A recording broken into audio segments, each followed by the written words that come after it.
So for step 37, attaching the chassis cover.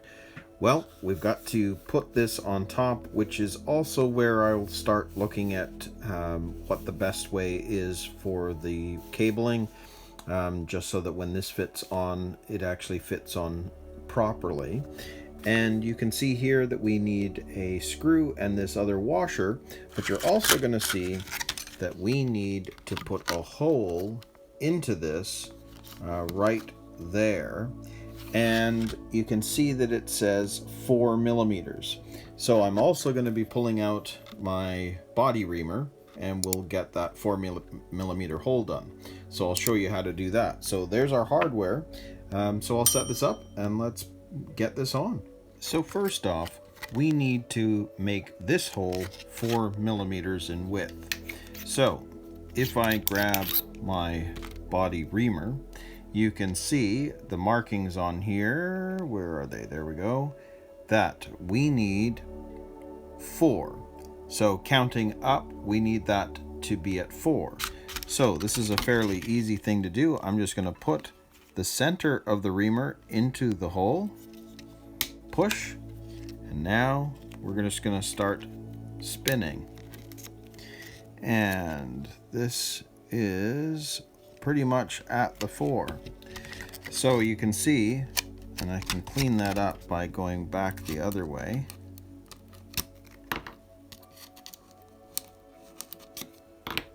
That's pretty much the 4 millimeter. So then we can place this onto the chassis. So I'm actually going to end up using that receiver for something else that I'm working on as well. So I'm not going to be too worried about cleaning up the wires itself, but you kind of get the idea in terms of what you'd need to do based on what I was showing you earlier. But what we will do is I'll show you that with this, you can see that the edges fit under the stabilizer stays, and all you do is just push it forward. It's going to click underneath, and then this will move over and just sit right on top, just like that.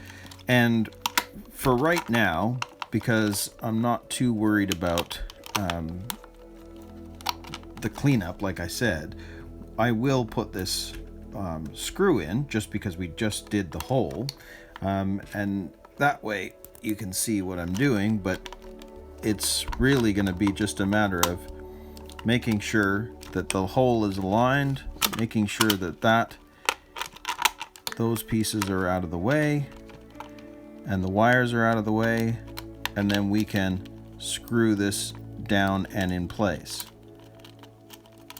If I can find the hole, there we go.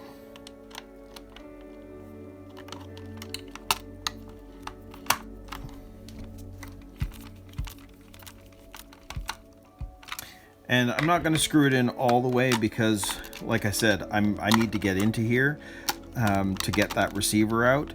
But essentially, that's what it's going to end up looking like. And of course, this cable is now underneath the drive axle in the center, and I could move it around to make it even lower if I want to, but I don't think I'm going to do that just yet. But that is essentially what it will be.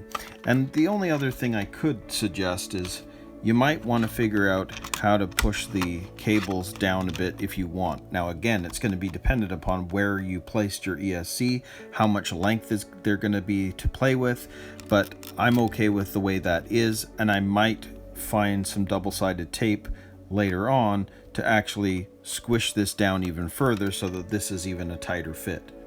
But for now, I'm okay with how it is. And again, I'm not going to screw that all the way down because I want to get the receiver out. So we can move on to step 38, which is getting the battery holder ready to be installed.